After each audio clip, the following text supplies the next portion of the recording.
comment on réinterprète le pot-au-feu. Recette classique et traditionnelle, mais revue par The Kitchen Gallery. Jusqu'ici, on est classique. Des carottes, de l'oignon, du fenouil, du céleri, de l'ail. Après, où moi je réinterprète, où je mets l'Asie, différents ingrédients. La citronnelle, le galanga, quelque chose d'un peu poivré piquant, le kratchaï, qu'on connaît très peu, et un peu de piment oiseau, qui va donner du caractère. Après la viande, on choisit ce qu'on souhaite. Moi j'ai pris un morceau de plat de côte, on peut prendre de la joue de bœuf, on peut prendre de la queue de bœuf si on le souhaite. Là, on va le faire avec du bœuf. Une fois que mon bœuf est blanchi, je le mets dans la casserole. Je vais ajouter du bouillon de volaille à hauteur. À hauteur. Voilà, à hauteur. Comment tu fais? Tu peux nous dire? Même si on doit laisser les morceaux entiers, je préfère quand même les couper en plus petits morceaux parce que je trouve que ça donne davantage de parfum au bouillon. Les oignons, pareil, normalement on les coupe en deux. Moi, je préfère les couper en morceaux. Le fenouil, un petit peu de céleri branche, quelques gousses d'ail. Voilà.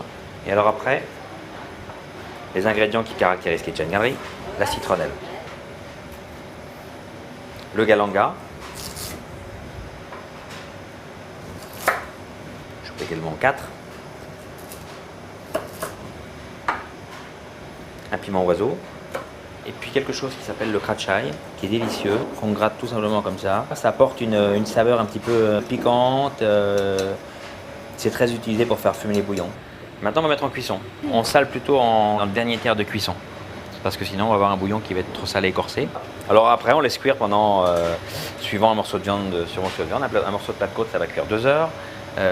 Des joues, ça va cuire 2 heures, 2 heures et demie. Et après, le bouillon, je vais montrer comment je le termine, parce qu'il n'est pas terminé. Oui. Hein, il va être parfumé et goûteux, mais on va lui donner en plus du caractère. Voilà, donc non seulement on peut se satisfaire de ce plat, on peut manger ce pot-au-feu avec des amis.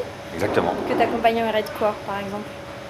Bah, tu vois, on a déjà fait un mélange de légumes qui sert pour aromatiser, mais on peut reprendre les mêmes légumes qu'on a mis dedans. On peut utiliser des carottes jaunes, des carottes oranges, il y a des carottes blanches, des navets jaunes, des topinambours que tu cuis dans le bouillon. Après la cuisson. Voilà. À chaque fois, Voilà. Voilà, donc ça déjà c'est l'idée d'un plat. Mais ensuite, on peut en faire autre chose. On va faire des raviolis et des croquettes.